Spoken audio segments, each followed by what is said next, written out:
Uplift your elephant umbrella. Let me fire your banana leaf. If I have a new update. New update now this 2024. With your pen and your paper. Keep with this new update. You got to go. You man, this you have new year. Everybody getting his own new year revelation. If what you mean a new year no. Gente, can't regazo. If you question ma, and if you question name this new year, no grief for anybody. Does not mean that na igagine many ha. And when you question me, and you question ma, you gotta go.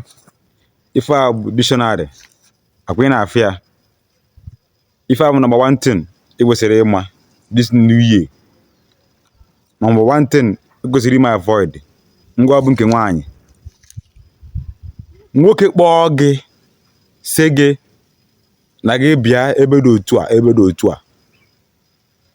kpọọ gị na phone ọ bụrụ ebe a na-akpọ gị bụ ya first time unu na-meet ọ bụrụ ebe a na-akpọ gị bụ na gị bịa na house ya na gị visit ya to his house anwakwara anwata isi gị anwakwara anwata okwu gị ọ chọọ ka gị na ya afọ ya mee gị invite na open place ebe ndị mmadụ na-anọ like a restaurant open place for the first time unu na-meet open place to avoid anyamanyamo to avoid the end of the day ị bụrụ onye eji mee ife na-ekwesịghị ime ị bụrụ onye ejikwara ọgwụ ego open place nwoke kpọọ gị sị gị bịa gị na ya afọ bụ onye aha ka gị na afọ na open place ebe number one thing. Number two thing bro, gị na mmadụ mee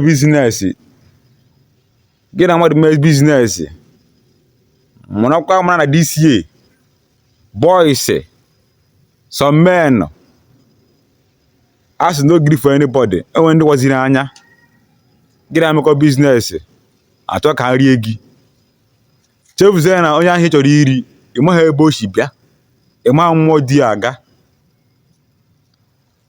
gị na mmadụ mee business try be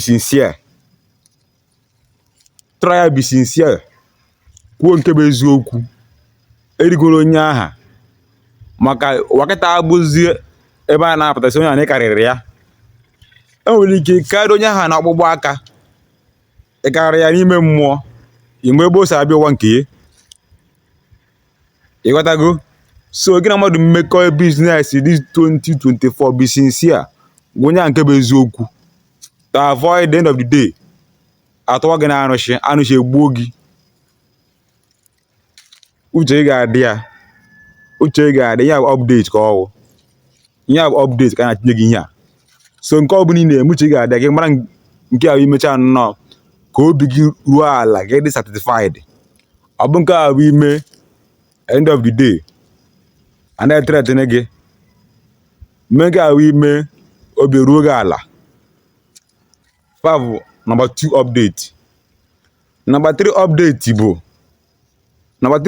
bụ ị mara na this year n'ime obodo oyibo ị chọrọ ịbịa alụ nwa mmadụ n'obodo gị obodo ọzọ ka ị na-alụ ya ka ị na-akpa ya alụ ebe ahụ ị nọ ọ bụrụ na dibere dị ịlụ the person alụkwana ya to avoid ịlụrụ ya dewe na Lagos nwatakịrị nwaanyị nọ village since n'afọ esi ekube ka ị kpọrọ ya Lagos dewe na Lagos rentari ụlọ esi n'ekie go ya moto ọ dị mma na imecha ife niile aha n'ikpu ga-enwuru ya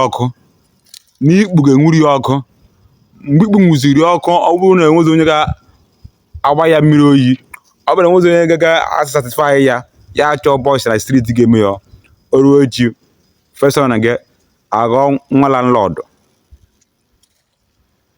Uplift your elephant umbrella o ji akwasa mara onwe ya nke ịma na ị ga-emenwu emekwenye nke ya emenwu mee ya emeruo n'isi ka ọ chaa n'anya ya daalụnụ.